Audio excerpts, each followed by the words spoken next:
Good morning student. और आज हम लोग वर्कआउट करेंगे बॉन्ड फ्यूज़न के बारे में। Bond fusion, what is the meaning of bond fusion?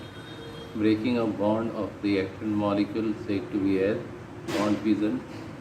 और बॉन्ड फ्यूज़न को दो कैटेगरी में क्लासीफाई करते हैं। फर्स्ट पार्ट है होमोलैटिक बॉन्ड फ्यूज़न और दूसरा है heterolytic bond fusion. Now, what is homolytic bond fission? When the breaking of bond takes place in such way so that each of the bonded atom acquire one single electron. यहाँ देख सकते हो chlorine molecule का bond fusion दिखाया जा रहा है और क्लोरीन में सिंगल बॉन्ड है।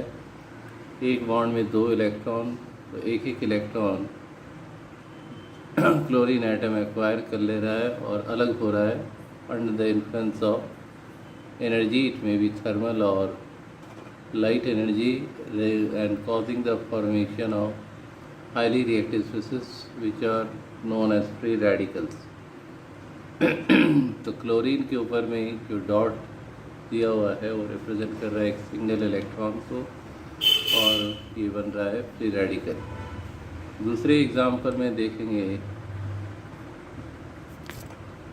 जब हम मीथेन का एग्ज़ाम्पल लेते हैं तो यहाँ पर जो बॉन्ड फ्यूज़न हो रहा है कार्बन और हाइड्रोजन के बीच में जब बॉन्ड ब्रेक होगा तो मिथाइल फ्री रेडिकल, कार्बन के साथ 3 हाइड्रोजन और 1 इलेक्ट्रॉन और हाइड्रोजन के पास भी 1 इलेक्ट्रॉन, तो मिथाइल फ्री रेडिकल का फॉर्मेशन ये कर रहा है।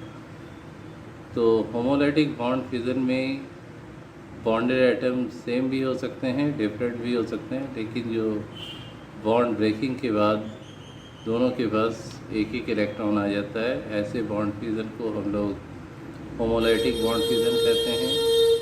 और इसके कारण जो रिएक्टिव स्पीसीज फॉर्म होता है उसे फ्री रेडिकल कहते हैं।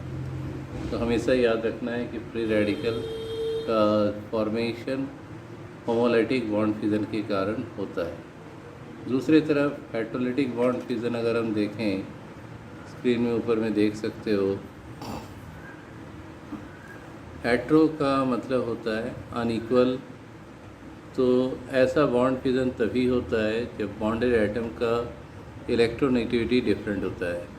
यहाँ पर एक हैलो अल्केन हमने कंसिडर किया हुआ है और जो बॉन्ड है जिसका ब्रेकिंग होगा वो है कार्बन हैलोजन बॉन्ड।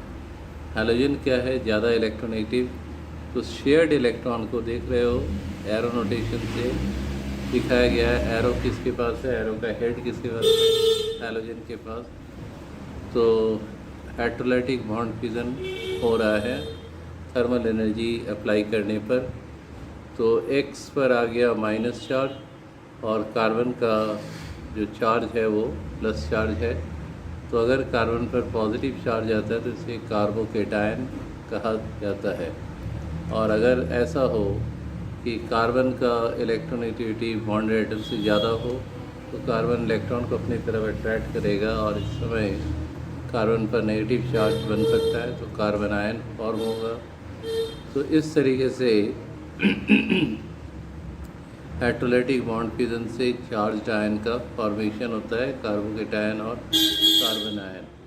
तो आई होप कि ये टॉपिक समझ में आया है, होमोलैटिक और हेटेरोलाइटिक बॉन्ड फ्यूज़न। और रिएक्शन इंटरमीडिएट जो है बॉन्ड फ्यूज़न के कारण ही बनते हैं।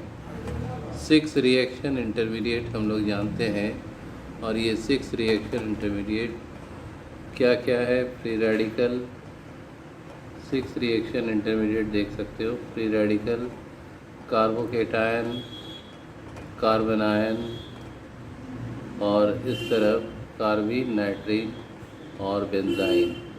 तो ऑर्गेनिक रिएक्शन मैकेनिज्म का जो सबसे पहला टॉपिक है वो है बॉन्ड फ्यूज़न।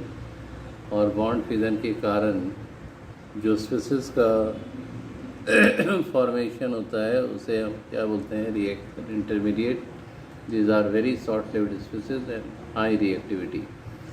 तो नेक्स्ट पार्ट में हम लोग बात करेंगे रिएजेंट्स के बारे में।